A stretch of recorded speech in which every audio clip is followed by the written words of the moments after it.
This topic considers an element of sports psychology that we should all very easily be able to relate to, and it's clearly on the theories of personality. If we're looking from a sporting context, what this might mean is, do certain sports personalities lead to success? Are certain personalities associated with certain sports or events? Or do certain sports or events create some kind of personality? So if we look initially at the background to personality research, it's been going on for several decades. The word persona actually means mask, and over sort of as I said, several decades, there's been a lot of conflicting arguments or perspectives in terms of how personalities are constructed, and obviously how it leads to behaviour. So there is a kind of contradictory approach that people have the same characteristics and personalities, therefore should behave the same way, or are we all unique and respond in a very different way because we have different personalities? Do we have freedom and to choose to some degree how our personality is shaped, or is it all predetermined genetically perhaps? Similarly, are we able to shape our personality to be very positive and optimistic, or do we lack control and essentially have it potentially negative characteristics that we can't change? As I said, all of these link personality characteristics and behaviours, and fundamentally the two sort of very extreme versions of personality construction are what we're born with, what's natural, what's genetic, what's unchanging, versus the nurture argument that we learn, that we can shape, that we respond to the environment. So bear that in mind when we look at the more recent theories. We need to look at how we try to define personality, and I use the word try in particular there.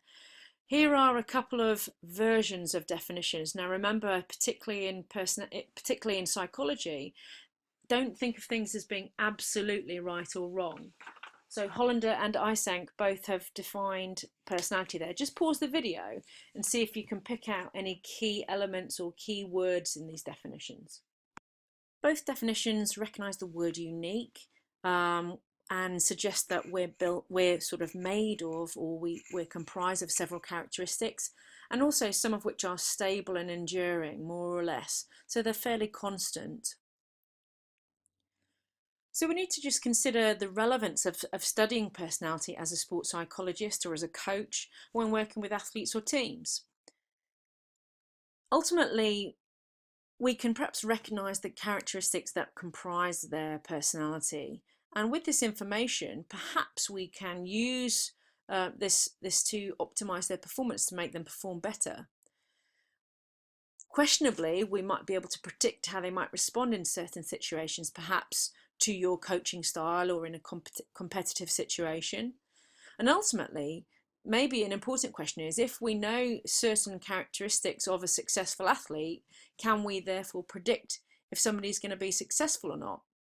We can perhaps also apply this to exercise behaviours and looking at people, not necessarily elite athletes, and look at the behaviours that will mean that they will consistently participate in exercise versus become somebody who's more sedentary. So personality characteristics may be really important. However, it can be very difficult to define what personality actually is. It certainly can be quite difficult to measure accurately. Of all the research that's been undertaken, there's a lot of conflicting evidence, and there's disagreements, and actually there has been a lot of theories that have been put forward in order to try to explain how we construct our personality, and we're going to look at a few of them. Initially, let's look at one which is incredibly dated and comes from a very biological approach. This is the four temperaments test or personality theory, and comes from ancient Greek times, whereby there were four options: phlegmatic, melancholic, choleric, and sanguine. Phlegmatic might be more associated with the introverted kind of personalities, quite calm, quite meek and mild. The melancholic character is the perfectionist. The choleric character is very dominant and confident. And the sanguine character might be quite social and extroverted. Moving on, you may recognise this, the Rorschach ink blot tests, which are sometimes associated with people's perceptions when shown these images, these blots. How people describe them can often give indication of to their characteristic and their emotional status. We've then got Freud, who I'm sure you've heard of, whose psychodynamic approach basically explained the balance between these three characters, the id, the ego, and the superego.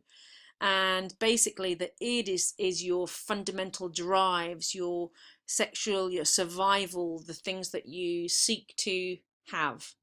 The ego tries to manage the conflict between the real world, what situations you face and what you can and can't have. And the superego is basically your moral right or wrong. It tries to make sure that you behave in an appropriate way. And you can imagine there's lots of conflict between this in terms of your personality.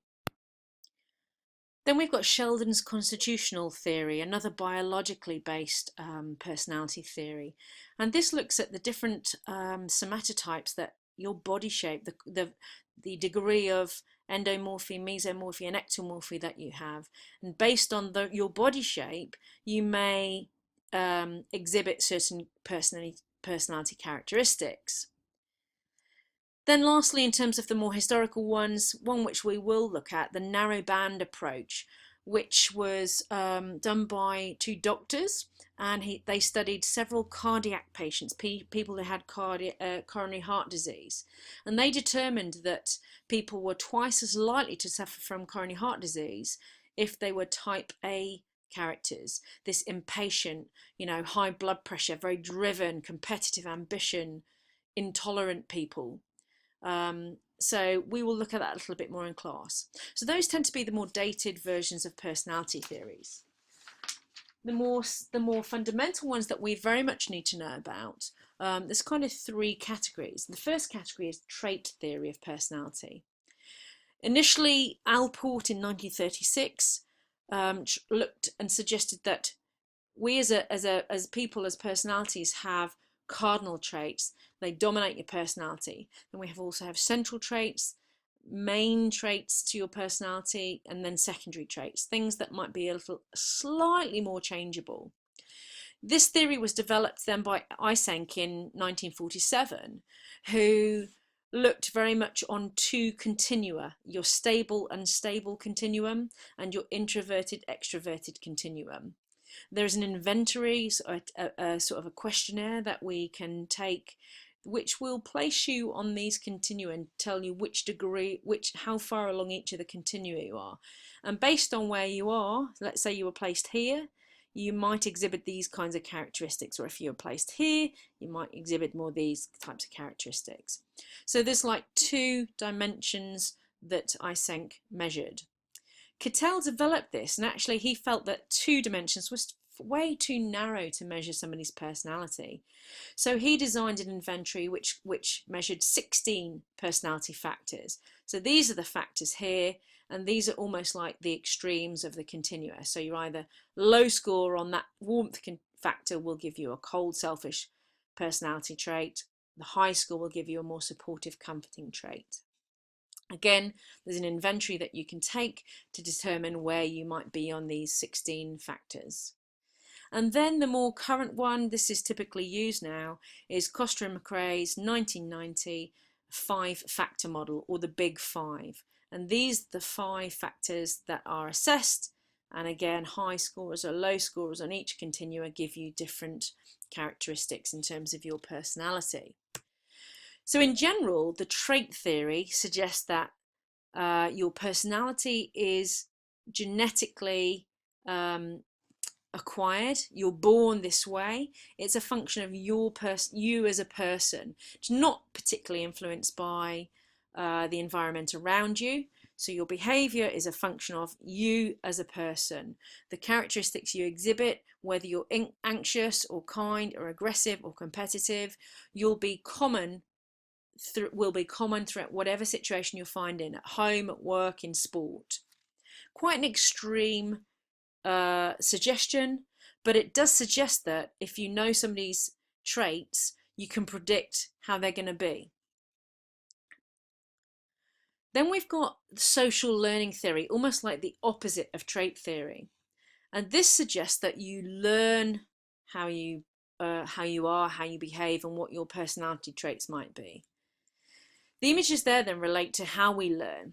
If we give somebody attention, so let's say we see somebody doing a cool layup or a slam dunk, we then will remember and go over in our brain that what we've seen. We will then try to imitate or model that behavior as long as we're motivated to do that. So if we're motivated, we can see somebody do something and we try to basically copy them. If we get successful, we get reinforcement and we're more likely to do that. We're more likely to learn from somebody if the role model is a powerful authoritative figure, if they're the same gender, if we want to copy them because we see it being successful and we want to fit in, perhaps if we see them it being the norm to behave like that.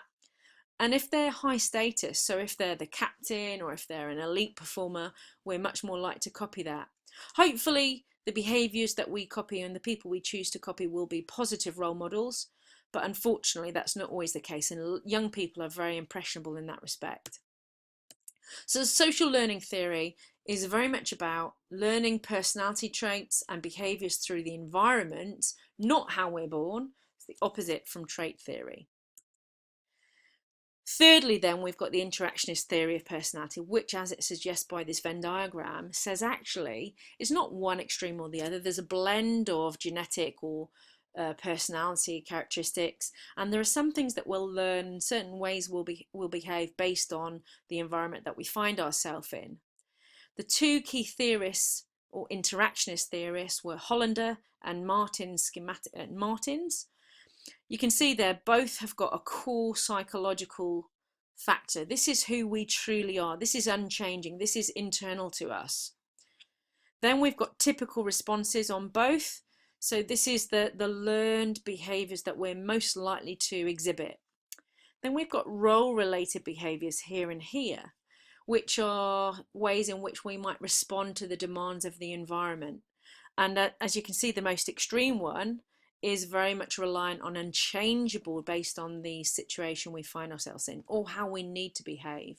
So there's elements which are internal and stable, and there's elements which are more external and changing dependent on the situation we find ourselves in. And perhaps this is the more common sense approach to personality. So our behaviours and our personalities are a function of partly our nature and partly our nurture, who we are, but also how we adapt and respond. Now, with all these theories, you will need to be able to explain them. You'll need to be able to give sporting examples, perhaps using elite athletes. You'll have to recognise the strengths and limitations of the studies, and you'll have to apply these to sporting scenarios within your work. Lastly then, let's just quickly think about profiling in sport. Now, can we predict success based on somebody's personality? Can we predict how people will behave in different situations based on their personality? Now, trait theory suggests we're stable, the same wherever. Yes, so we probably can if we believe that. Social learning theory, where things are so reliant on the environment, which is a changing environment, then blatantly no. We also know that in terms of profiling, we rely on certain methods of data collection like interviews, like inventories, which are questionnaires. And there are certain issues to do with that. Are people going to tell the truth in a questionnaire? Can we rely on that information? Very much lastly, then, Morgan in 1979 did a study and found that there was a certain profile for successful athletes based on these 6 personality criteria. Athletes that were high in vigour were more successful than athletes that weren't. So again, perhaps somebody suggesting that we can profile athletes, and if we can recognise certain traits, we can maybe predict success in sport.